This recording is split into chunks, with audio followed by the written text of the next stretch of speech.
방금 나온 월간중앙의 보도를 여과 없이 제가 말씀드리겠습니다. 싹 잡아들여 윤석열이 전화. 미친놈이구나 싶었다. 국정원 1차장의 폭로 내용입니다. 그러면서 윤석열이 이렇게 국정원 차장에게 전화를 했다는 겁니다. 이번 기회에 다 잡아들여 싹 다 정리해. 국정원에도 대공수사권 줄 테니 우선 방첩사를 도와 지원해. 자금이면 자금, 인력이면 인력 무조건 도와. 그래서 거부했다는 거 아닙니까? 자, 법무장관님. 예.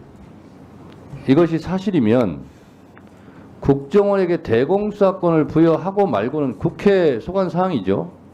법으로 해야 되죠. 현재 그렇게 되어 있는 것으로 알고 있습니다.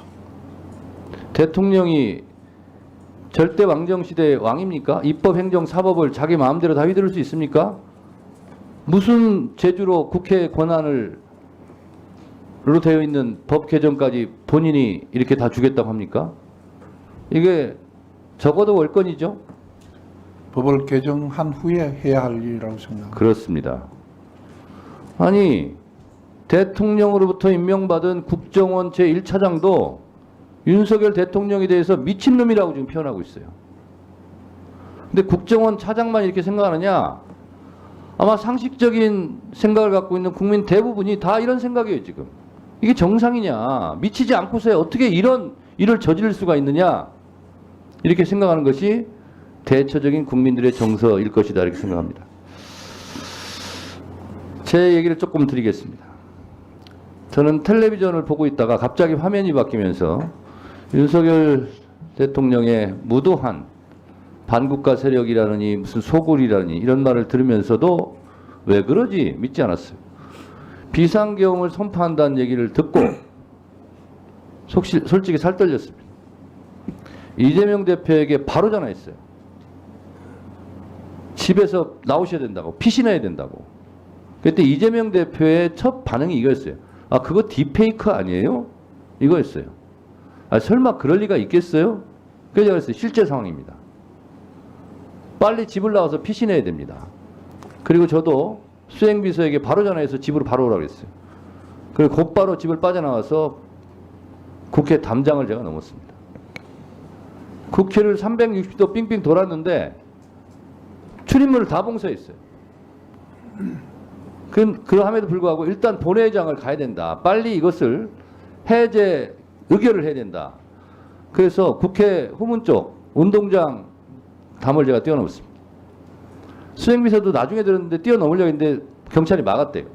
그러니까 저 혼자 본청 앞까지 걸어오는데 그 길이가 굉장히 길었어요. 속으로 그런 생각했습니다. 계엄군들이 본청 정문을 에워싸고 있으면 나는 체포를 당하러 가는 건데 이렇게 가는 것이 맞나? 이런 생각이 들었습니다.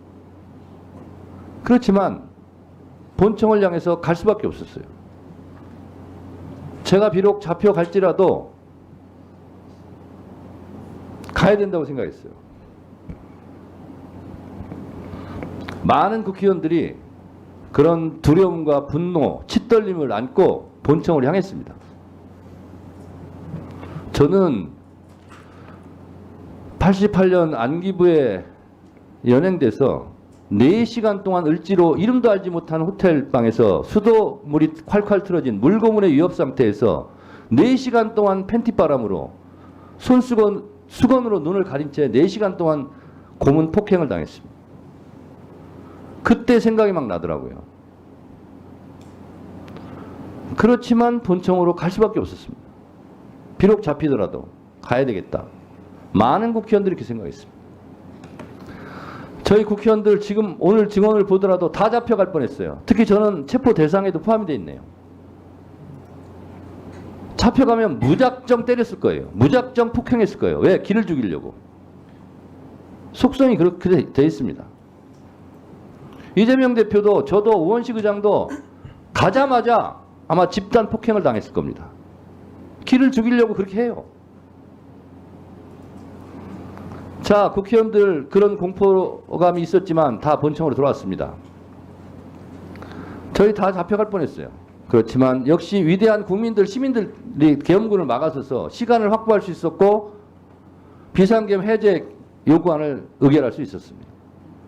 생각해보면 조선시대 임진왜란 때도 선조왕은 도망갔지만 민중들, 조선의 백성들이 나라를 지켰고 일제강점기 때 먹물든 학식 있는 고위 관료들 다 친일파되고 나라를 팔아먹을 때 나라를 지켰던 것은 일반 백성들, 독립운동하던 분들이었고 4.19 때도 마찬가지였어요. 일반 시민들.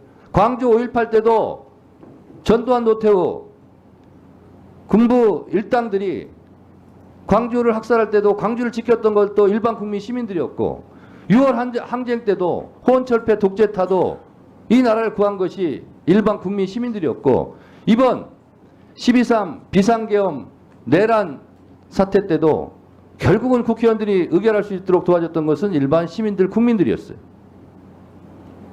제가 말하고자 하는 바는 일반 시민들 국민들도 이렇게 하는데 여러분들은 뭐 했냐 이거예요. 일반 시민 국민들이 몸으로 막았을 때 법무부 장관 이건 아니라고 얘기했어야 되는 거 아니에요?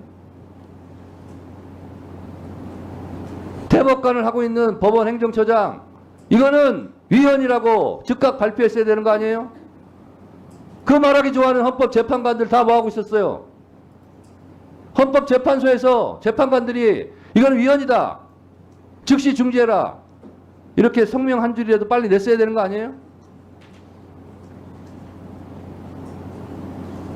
일반 국민들보다 여러분들이 못하다는 겁니다. 더 공부 많이 하고 출세한 사람들이 월급도 많이 받는 사람들이 왜 그 모양이에요? 1분 더 넣으세요.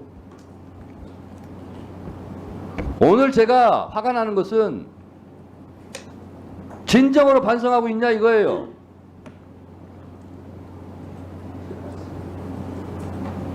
지금 특전사령관, 수방사령관 대사가 기울으니까 지금은 반성하고 있는 것처럼 뭘 폭로하고 있고 하지만 명령을 거부했냐 이거예요. 안 했잖아요. 이제 와서 말을 갈아타는 것밖에 더 됩니까?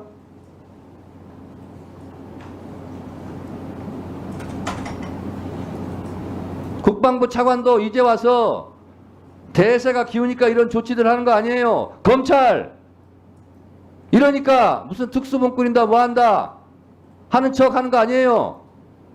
윤석열이 지금 펄펄 살아있고 힘 있으면 여러분들 이렇게 할 거예요? 안 할 거잖아요. 정말 솔직합시다. 역사와 국민들을 두려워할 줄 아는 그런 고위 관료들이 좀 되시기 바랍니다. 알겠습니다.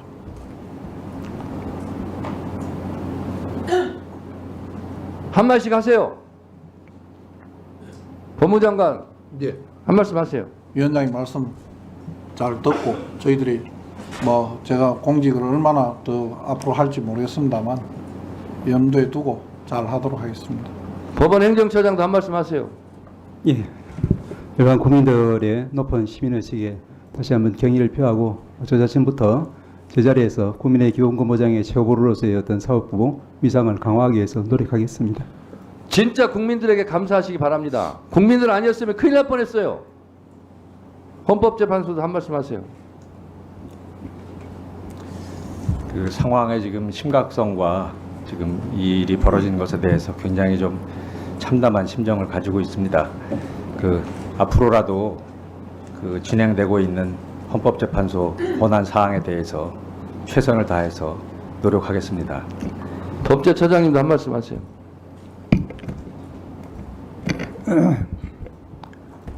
예, 그 계엄의 요건과 관련해서는 이미 국회가 다른 의견을 가지고 계엄 해제 요구를 했고 그 해제 요구에 따라서 해제가 돼서 일단은 그 부분은 정리가 되었습니다. 그 이후에 이것과 관련해서 어떤 책임을 질 것인가에 대해서는 우리 헌법이 여러 가지 절차를 마련하고 있고 그에 따라서 절차가 진행되고 있는 것을 알고 있습니다. 그 절차를 조용히 기다리면서 행정기관장으로서 공무원들이 소속 공무원들이 동의하지 않게 잘 다독이겠습니다. 예, 역시 반성과 잘 사과는 들었습니다. 없으시군요. 오동훈 공처장도 오늘 한마디도 안 하시는데 한 말씀 하세요. 헌정 질서 중단을 회복시켜준 국회의원님들과 국민들께 경의를 표합니다. 그 나머지에 대해서는 수사기관의 그 수장으로서 수사로 또 말해주고 싶습니다. 네, 조은석 감사원장 대행도 한 말씀 하세요. 예, 저희도 뭐 충격 속의 TV 중계를 지켜봤는데요. 시민들과 의원님들의 그 용기가 오늘날 저희가 이 자리에서 이런 말씀을 드릴 수 있는 기회가 된 게 아닌가 싶습니다. 감사합니다. 네, 우리 김선호 국방부 차관님. 예, 차관으로서 이런 사태를 막지 못한 책임이 가볍지 않다는 거 잘 인식하고 있습니다. 그 책임 지도록 하고 향후 지금 새로운 장관이 부임하기 전에 다시 국방부 우리 군을 가장 빨리 정상화시킬 수 있는 그 역할에 최선을 다하고 희의 책임을 지도록 하겠습니다. 네. 오늘 좀 어수선한 상태에서 법사위를 진행